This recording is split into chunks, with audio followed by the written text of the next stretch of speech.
Hello, कसे आहात सगळे? आय नो की माझा खूप मोठा ब्रेक झाला आणि डेली व्लॉगिंगमध्ये कन्सिस्टन्सी खूप महत्त्वाची असते.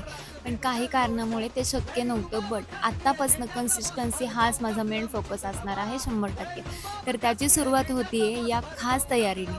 येत्या भीम जयंतीनिमित्त मी आणि मम्मीने मिळून घरातला कोपरा ना कोपरा स्वच्छ केला.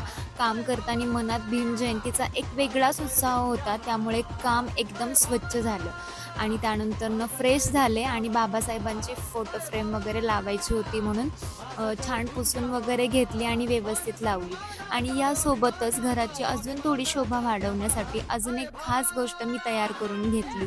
तर तुम्ही माझ्या बाळाचा श्री छत्रपती शिवाजी महाराज यांच्या गेटअपमधला फोटो पाहिलाच असेल. तो मला इतका आवडतो, की त्या फोटोची LED light clip on frame करून घेतली. तर कशी वाटली तुम्हाला आमची भीम जयंतीची तयारी? कमेंटमध्ये नक्की सांगा आणि जय भीम लिहायला विसरू नका. भेटूया उद्याच्या व्लॉगमध्ये. Bye bye. Thank you.